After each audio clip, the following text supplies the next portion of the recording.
Je m'appelle Lia Khatia Silla, journaliste, présentateur, reporter, service langue nationale RTG Koulouma, en même temps secrétaire général de la division du même service. Alors, Monsieur Souma, Silla. Monsieur Silla plutôt, lors des J Awards Media, vous avez reçu le prix du meilleur journaliste en langue nationale. Dites-nous quels sont vos sentiments. Vraiment, mes sentiments sont bons. Je vais vous dire que c'est un prix que Dieu m'a donné, mais il y a beaucoup d'efforts aussi que moi-même j'ai fournis grâce à mes formateurs, à mes chefs hiérarchiques qui ont beaucoup contribué,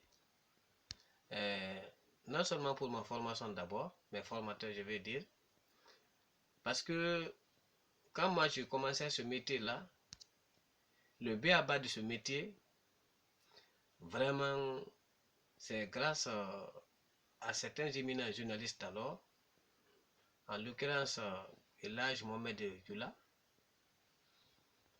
Elhadji Kenaya Kassoaré, paix à son âme, Elhadji Alkali Mohamed Keita, Elhadji Sedba Silla, Elhadji Mohamed Salou Kamara, Mohamed Tondon, Elhadji Mouskour Mouri Kondé, Elhadji Sourian Sissé, qui ont beaucoup contribué à ma formation.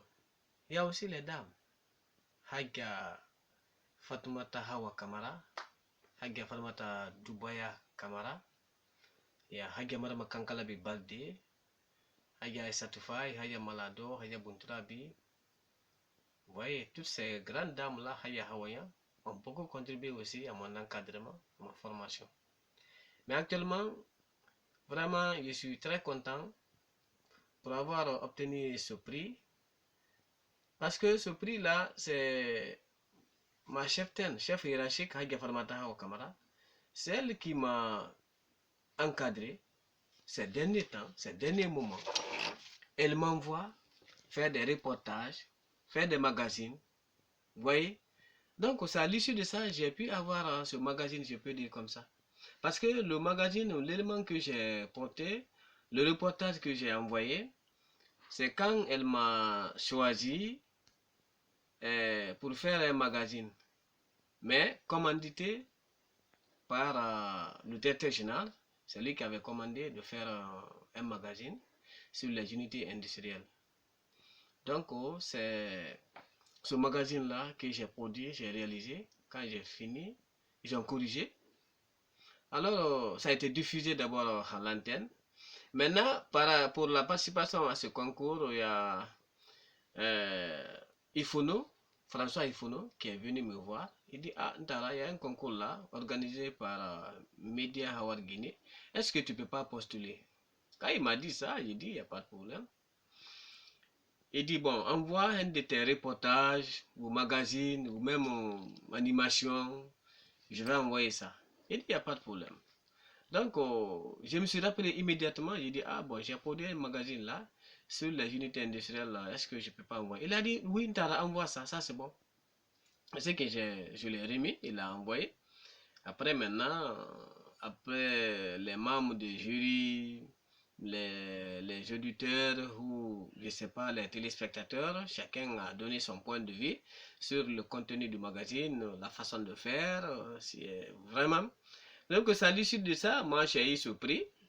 Euh, je crois que c'est la première fois que Media Award Guinée organise un tel concours.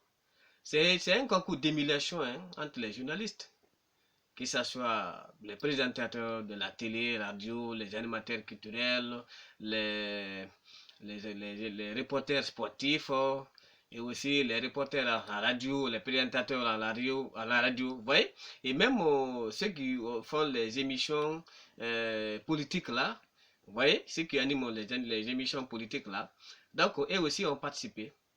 Vraiment, quand moi, après tout, on nous a dit, bon, il faut aller le 27 voir si toutefois, toi aussi, tu as eu le prix ou pas. Bon, moi, je me suis dit, ah, vraiment, moi, je retourne à la maison, Ifona a dit non, il faut aller. Mais pour participer, d'abord, quand Ifona est venu, il m'a dit ça. Moi, j'ai dit directement à ma chef hiérarchique, Hagia Farmata Hawa Kamara, et Hagia Buntorabi. Ils m'ont dit, ah bon, toi, tu peux aller postuler. On a les bénédictions pour toi. Il faut aller. J'ai dit, Hagia, ils ont dit non. J'ai dit, bon, ils demandent 15 minutes là. Après, ils m'ont dit, non, elles m'ont dit, non, non, non, il faut aller. Il faut aller, il n'y a pas de problème. Va enlever les 15 minutes là, mais de toute façon, tu vas réussir. Donc, si je gagne ça, il y a le concours de ces dames-là, parce qu'elles m'ont encouragé à postuler, à faire partie, c'est-à-dire des candidats, quoi, pour avoir un prix. Je suis très content parce que je vous l'avoue, RTG a eu quand même 4 prix, hein, 4 prix. Parce que le meilleur présentateur de la télévision nationale, c'est Fanasuma qui a remporté ça, qui a eu ça. Il y a aussi meilleur reporter télé, Safiat Kondé aussi, c'est elle qui a eu ça. Il y a aussi espoir féminin de la présentation du journal télévisé. Il y a aussi Kadet Kaba, c'est elle qui a eu ce prix-là. Et aussi pour le service langue nationale maintenant, moi, Dieu m'a donné la chance, hein, moi aussi, j'ai eu ça. Moi, c'est le prix Solange Cap. Elle était aussi journaliste en langue nationale, mais la langue, je crois si c'est Bassari ou Koniagi, qui a eu l'accident, qui a fait l'accident au rond-point de l'aéroport là, et elle quittait le service et elle a rendu l'âme, et à son âme. Mais je vous informe que moi, c'est pas la première fois que je gagne un tel prix, c'est la troisième fois. Hors de la maison, mais c'est la première fois. C'est-à-dire, le premier prix que moi j'ai eu le 18 janvier 2014, c'est Yamoussa Sidibé, quand il était directeur général de la RTG, c'est lui qui m'a offert ce prix-là, c'est le prix Emmanuel Kati. Après, le deuxième prix, quand Savané aussi est venu, lui aussi, il a organisé un tel concours entre les journalistes de la RTG. Et à travers lui aussi, j'ai eu le concours Alma Miseko Sankon le 28 décembre 2019. Vous voyez? Donc j'ai eu 2 prix à l'interne et le premier prix, d'abord, je peux dire maintenant, hors de la maison qui est organisée pour la première fois par Media Award Guinée. Okay. Alors, dites-nous quels ont été vos secrets. Bon, le secret, bon, c'est pas autre chose. Vous savez, il faut s'adonner au travail. C'est le travail, d'abord. C'est pas l'argent qu'on doit mettre devant. Quand tu veux apprendre quelque chose, apprends correctement et être assidu. Fais le travail de sorte que partout où tu prends le travail, on dit que ça c'est un bon produit. C'est-à-dire ce produit-là, ce travail-là est bien fait. C'est ça, moi, mon secret pour l'instant. Et aussi, dans la présentation, bon, les gens aussi, surtout, par exemple, présenter un journal ou une traduction en un mot. Vous savez, c'est la traduction, ce n'est pas, on ne traduit pas texte par texte, c'est-à-dire, je vais dire mot par mot ou paragraphe par paragraphe. Dans une traduction, moi, c'est que mes Karamoko m'ont dit, et là, Kanayaka et autres, et ils m'ont dit toujours, il faut prendre l'idée générale, mais ne sors pas, c'est-à-dire, hors du texte. Ce que tu vas dire, regarde le texte, tu lis bien et tu comprends. Quand tu comprends très bien, là, en ce moment, tu vas bien rendre ton texte. Mais il ne faut pas faire un commentaire composé. Non.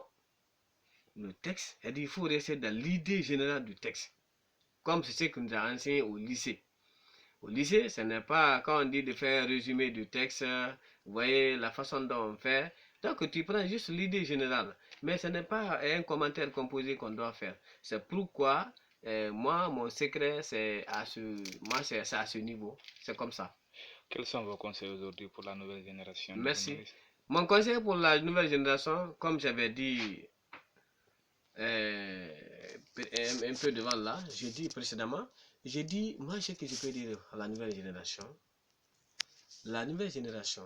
quand on vous confie un travail, fais le travail. Ne demande pas l'argent d'abord. Ne mets pas l'argent devant. Tu peux aller à un reportage, comme tu es venu aujourd'hui ici. Vous voyez? Maintenant, c'est à ton interlocuteur. S'il a quelque chose à te donner, il te donne. S'il ne te donne pas, fais ton boulot très bien. C'est-à-dire, c'est le travail qui paye. Si le travail est bien fait, celui pour lequel tu as fait le travail, il est très content, tu auras une récompense. Mais ne dis pas que, ah bon, je fais un tel travail là, il faut que je gagne de l'argent. Si je n'ai pas ça, je ne fais pas le boulot. Ou si je n'ai pas ça, je ne fais pas bien, je vais bâcler. Si tu mets ça en tête, mon frère, tu ne seras jamais, tu n'auras pas l'argent et tu ne seras jamais crédible devant les gens. Parce que dès que les gens apprennent que toi, c'est l'argent que tu mets devant, c'est-à-dire tu peux lui poser tes conditions. S'il a les moyens de remplir les conditions là, ce jour-là, s'il quitte là-bas, il ne va plus t'appeler. Hein? Mais si tu ne mets pas l'argent devant, tu travailles bien, honnêtement et correctement, et le résultat donné, vraiment, est apprécié par tout le monde, que si lui aussi, il apprend ces échos-là, vraiment, mon frère, même un beau jour, il va t'appeler. Il va dire, ah, c'est Sidi Diallo, Kundara, viens me voir là.